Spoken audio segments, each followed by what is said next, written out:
It's Crossover Thursday here in the Locked On Podcast Network, and two 2-0 teams are facing off. Steelers, Chargers. We break it down here on the Locked On Podcast Network. Let's get into it.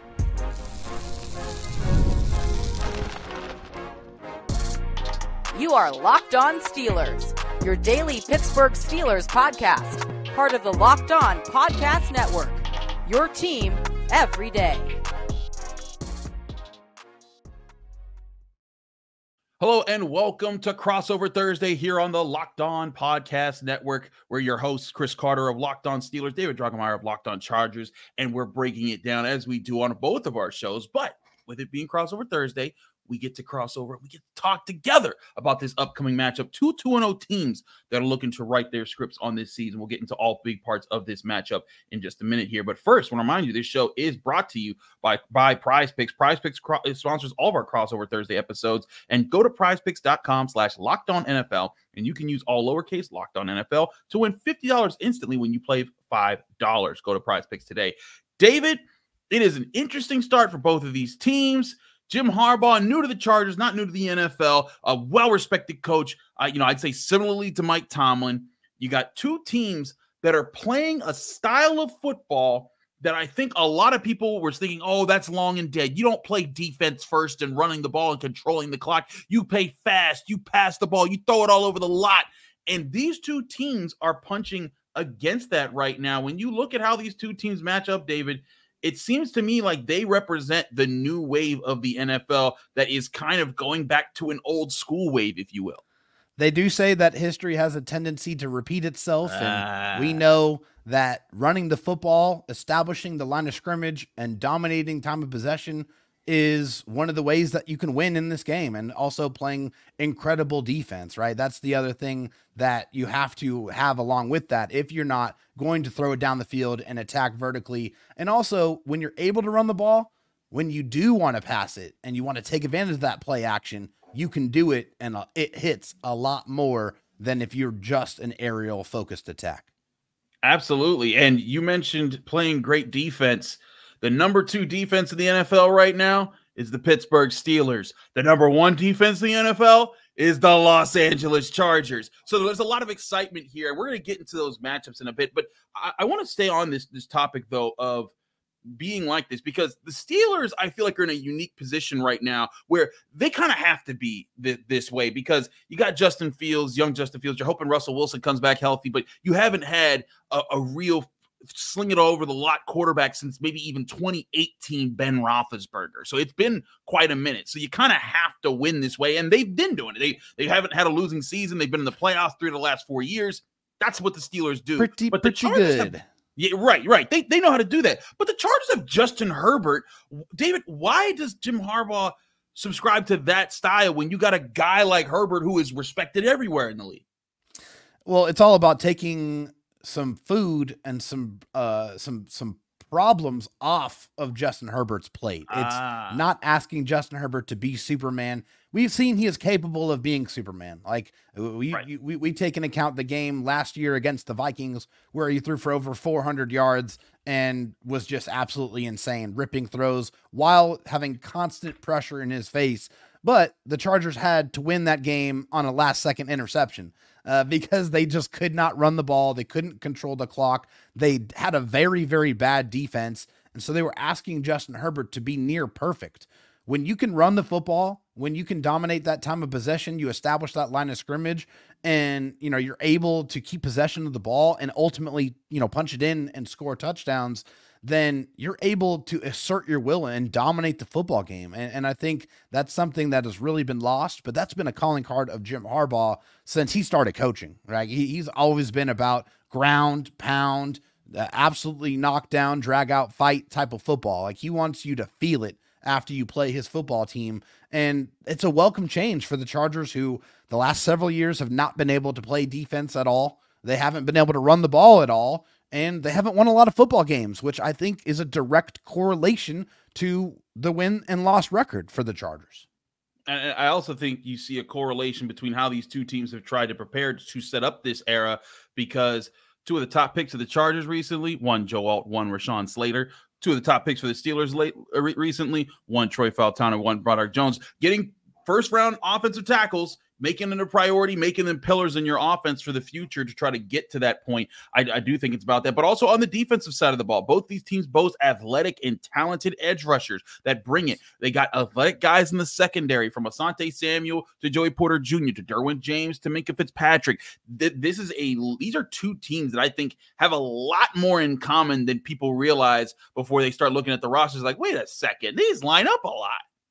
Yeah, especially on defense. I would say like most regularly, spectacularly on defense. You see a couple of really talented edge rushers on the Chargers. You see a couple of very good edge rushers on the Pittsburgh Steelers. You mentioned the safeties. You mentioned the corners. I think the Chargers have some really young, very fast, physical linebackers as well. And both these defense, like as you mentioned, number 1 and number 2 in the entire NFL. So they are playing fast, they are playing physical, and they are dominating their opponents.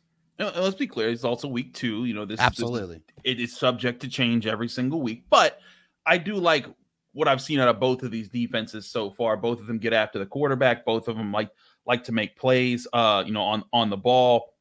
I think that's going to be a huge part of this game moving forward. But again, for the Steelers, I think the one thing that they really need to be careful of in this game, and we're going to get into matchups in a bit, but like the Steelers have to play this way. If they go off track, if the Chargers get a lead, we don't know what it's like for Justin Fields to have to play comeback ball, for him to have to drop back, attack downfield consistently, and not playing off it with the run and getting here and being conservative and letting the defense win the game.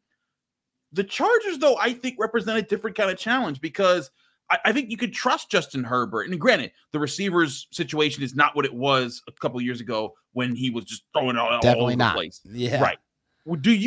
How do you feel about this team as it's constructed, the Chargers being able to scrap this style of play that Jim Harbaugh has said, just for the sake of, hey, we got to get to the finish line in this game? Is that something that you're confident about this group doing, or is that something that you're like, I still need to see them do that? Yeah, I mean, as far as the game plan, like the identity is the identity. They are going to run the football. Like Greg Roman, Jim Harbaugh, they're going to run the ball. Like that's what they do. And yes, we understand the challenge in front of us as far as the Steelers defense. They're spectacular against the run, but the Chargers can't compromise who they are completely based on who they're playing. Obviously, you are going to game plan specifically to beat the Steelers, as the Steelers are going to game plan specifically to beat the Chargers. You have to factor that into account, but I think you have to do that while also keeping in mind your identity and how you want to play football. You're going to have to change it up a little bit. That's going to be one of the things we talk about is you got to be multiple, like especially on offense for the Chargers. Like, if you think you're going to run it into the ground over and over and over and over again against, one of the better run defenses in the league, that's not going to always work out for you. You're going to have to be able to make your throws. You're going to have to be to work on play action. You're going to have to be able to throw it down the football field if you're going to want to win this game, in my opinion. No, I agree. It's gonna need to be a part of this game. Balance is gonna be the key here. Both teams have a top 10 run defense right now. Both teams get after, like you said, athletic linebackers on both sides, defensive fronts that are gonna be challenging.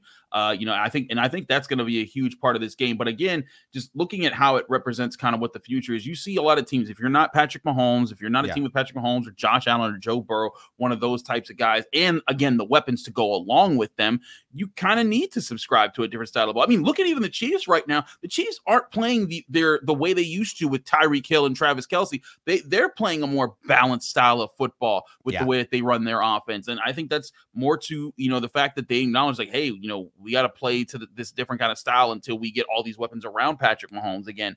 But I think it's interesting that while a lot of people have zigged in the league, the Steelers and the Chargers are trying to zag, and I think that that's a smart approach than trying to fit a round peg in a square hole.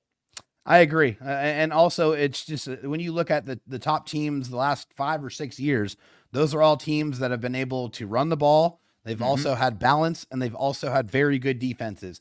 It's no mistake that those teams are winning a lot of football games. It's no mistake that Mike Tomlin and the Steelers haven't had a losing season in their entire partnership together. That's winning formula. That's winning football. And like I said, it takes more work off of your quarterback's plate, which is going to be good for the entire football team.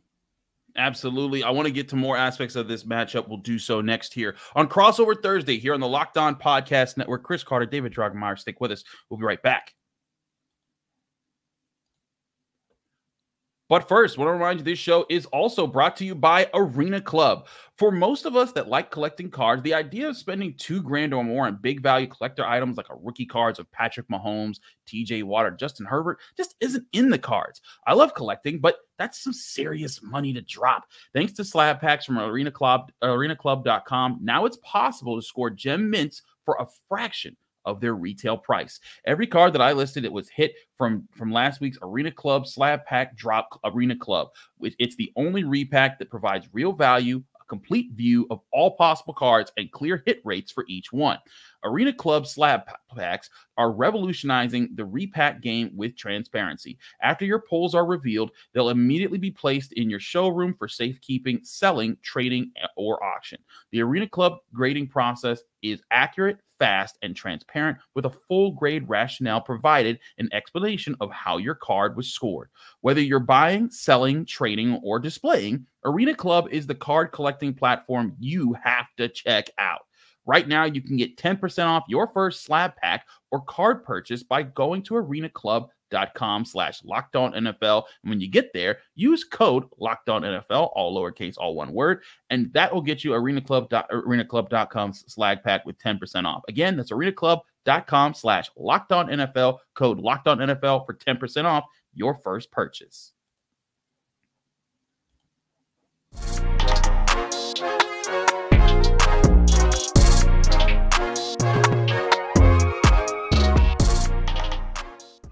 We're back here on Crossover Thursday here on the Locked On Podcast Network. Chris Carter of Locked On Steelers, David Droegemeier of Locked On Chargers. David, let's talk about the Chargers real quick. Both these teams are 2-0, but the Chargers kind of come in and they have laid waste to their first two opponents, beating the Raiders 22-10, beating the Panthers 26-3.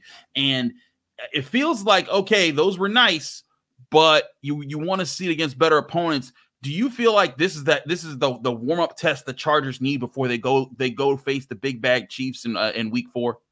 Yeah, I wouldn't say warm-up test at all. I mean, the Pittsburgh Steelers are, a fantastic football team. They're 2-0.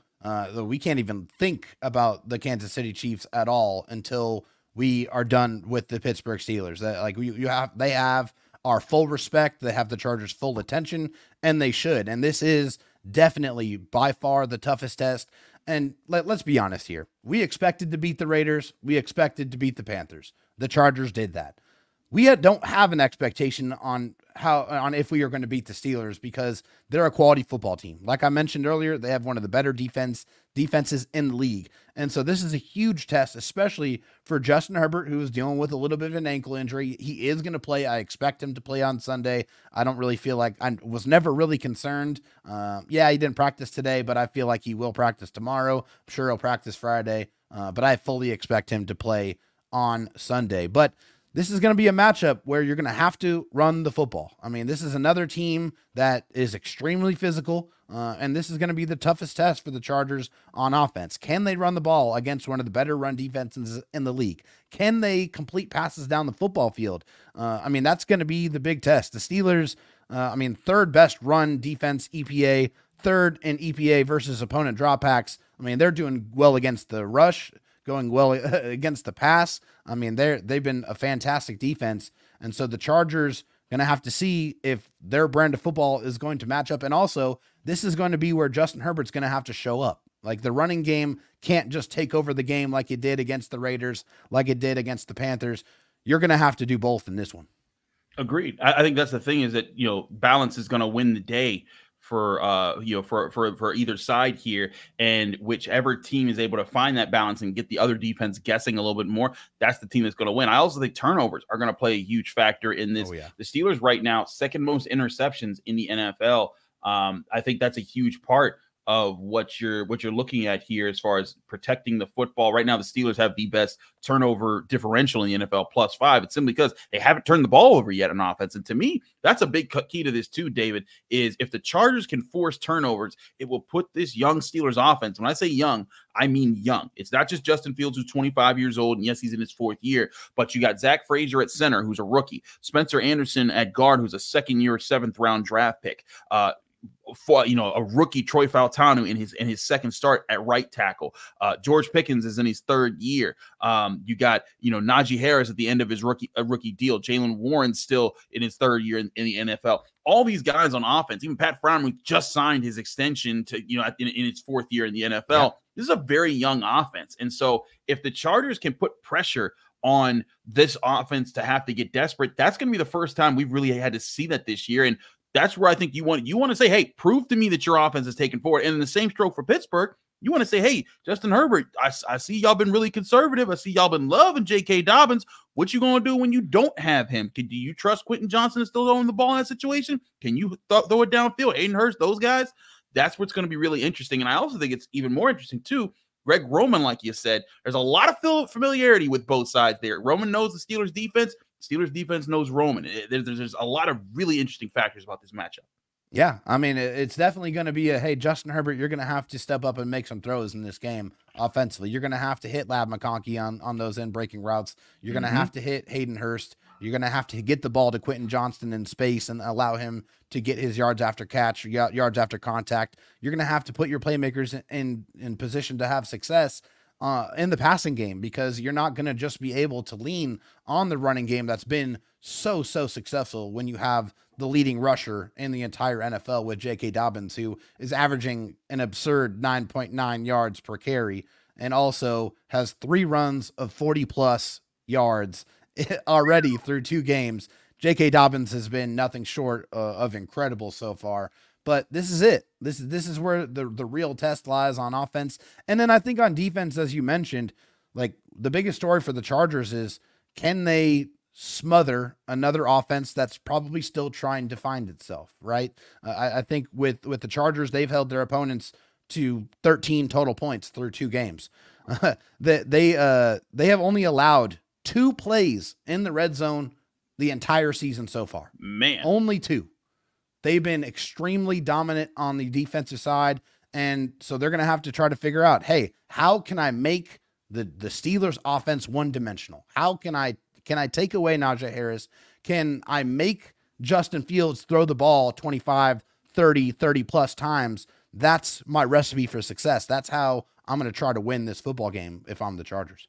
1,000%. I think that you're on the side there. And I think the one thing that's on the Steelers thing that if they make that happen, they have to also take advantage of it, because it's not just we've seen Justin Herbert throw the ball 35, 40 times in games and look pretty good doing it. You've beaten the Steelers with that before. So I think that's certainly part of the equation here. But on Justin Herbert, David, we didn't address this in the first segment because I wanted to get through that, but I wanted you to give a chance. I know Steelers fans, they're not up in tune with what's going on in Chargerland, but of course he was, he's had an ankle injury in his last game. There's questions about his availability. Jim Harbaugh spoke pretty, I think, positively about him on Wednesday. What's your sense of Justin Herbert's injury and how soon he'll be back and ready to go? Yeah, so for Justin Herbert, he got rolled up on a little bit towards the end of that Panthers game. He did finish the game, so I do want to point that out. He did finish the game. He did not leave. But, yeah, he didn't practice on Wednesday as we're recording this. But based on what Jim Harbaugh said and reading in between the lines, and also just knowing that Justin Herbert has played through fractured rib cartilage and also a broken finger, Justin Herbert is as tough as they come. He is as tough as nails. I fully expect that barring a significant setback, Justin Herbert will be playing on Sunday against the Pittsburgh Steelers. I would feel like, honestly, they'd have to cut his right foot off for him not to want to jump in and play this game, because this is it. Like, this is the first real litmus test for the Chargers, and I think for the Chargers fan base to figure out, is this team for real? Is it just a fluke because you beat 2 bad teams, or can they go into Pittsburgh against one of the storied franchises in the NFL and pick up a big win against a really, really good football team? That, I think, is where a lot of Charger fans are looking for that answer. I think both sides looking for that answer, because whereas, the Steelers beating the Broncos wasn't a whole lot. Beating the Falcons, I think that a lot of people kind of, thumb their nose at, like, it's the Falcons. But then you see what the Falcons did to the Eagles on Monday Night Football, and it's like, maybe that wasn't a bad team. But either way, you prove it in this game, either side, whoever comes out of this 3-0, they're going to be feeling good vibes about things moving forward. And both sides setting up for big matchups, because while the Chargers play the Chiefs the week after, the Steelers get a rematch with the Colts on the road the next week, their third road game in their first 4 games of the season. So I think it's going to be really interesting to see who comes out of this. But I want to get to matchups, specifically matchups, who lines up where, what things are going to be watching. We'll get to both of those on both sides of this matchup here on Crossover Thursday here on the Locked On Podcast Network. Chris Carter, David Droegemeier, stick with us. We'll be right back. But first, we'll remind you this show is also brought to you by FanDuel Sportsbook, the #1 sportsbook in America. If you've heard us talk a lot about FanDuel, and for good reason. It's America's #1 sportsbook. It gives you all the odds, lines, and ends and odds that you could ever want when you're gambling on any sport. NFL, NBA, NHL, MLB, all those things are available right there. And right now, if you look at the Chargers-Steelers matchup, the Steelers are still favored by a hair at 1.5 points. Money line is set at -120 for the Steelers, +102 for the Chargers. The over-under at 35.5 came down 0.5 point in the middle of the week. But those are your lines that you can make bets on America's #1 sportsbook. That's FanDuel Sportsbook. And right now, FanDuel is doing something a little special for everyone. If you now through September 22nd, so you're running out of days, you better get on this as soon as possible. If you go on FanDuel right now and bet $5, you can get a 3-week free trial of NFL Sunday Ticket from YouTube and YouTube TV. Then with a YouTube TV base plan, you'll be able to watch every regular season Sunday afternoon out-of-market game. All you need is a Google account and a current form of payment, and you can cancel at any time. Just visit FanDuel.com to download America's #1 sportsbook. That's FanDuel.com to download FanDuel, America's #1 sportsbook.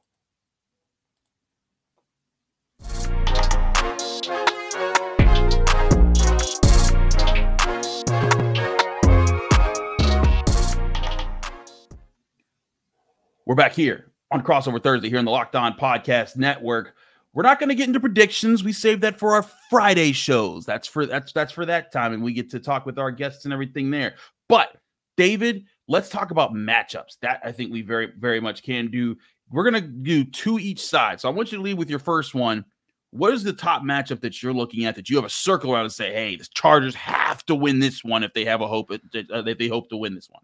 Yeah, well, I think that the first one's awfully easy for me. I mean, it's your rookie first-round pick, 5th overall, Joe Alt, going up against a defensive player of the year in TJ Watt. I mean, that is a monumental, massive matchup for the Chargers. This is why the Chargers drafted Joe Alt, is for matchups like this, to go up against beasts like him. He did a very, very good job handling Max Crosby in the Week 1 game. Didn't allow any pressures, didn't allow any sacks at all.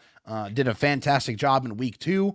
Rashawn Slater, Joe Alt, 2 of the top tackle duos in the NFL through a couple of weeks. Only a couple of teams have their tackle duos that are ranked higher, according to PFF. So that right there is a matchup that could absolutely decide this game, because we know TJ Watt can wreck the game. So Joe Alt has to do his best to try to keep TJ Watt away from Justin Herbert. And I think you bring up a good point, too, because Rashawn Slater, I mean, again, similar on both sides here. The Steelers have drafted 2 first-round tackles. The Chargers have drafted 2 first-round tackles. Don't sleep on Rashawn Slater just because Joe Alt's the new fancy one there. He's a pretty good tackle, too. Oh, Rashawn Slater's given up 1 pressure through 2 games. 1. That's insane. And that's 53 insane. pass blocking snaps. 1.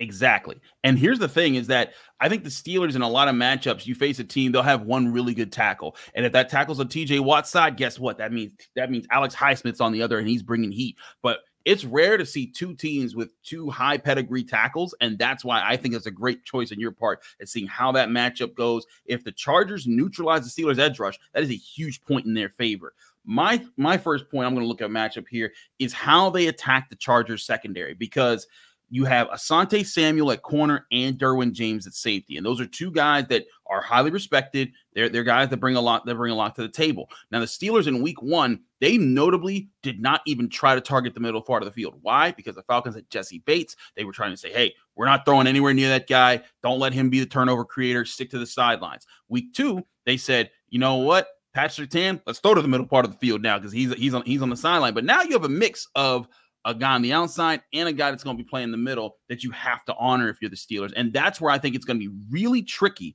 for the Steelers offense when they want to throw the football, not falling for any traps that the Chargers are setting. And if I'm Jim Harbaugh, I'm trying to mix up my coverage, man on one side, zone on the other, trying to fool Justin Fields into throwing into a situation where one of my playmaker defensive backs can make a play. That chess match of where those guys are and when the Steelers take their shots, I think that's a key part in this matchup as well.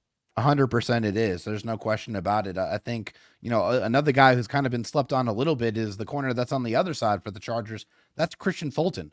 Christian Fulton has allowed 3 receptions for 1 yard so far through 2 games. He's been ridiculously good. Obviously, that's not sustainable.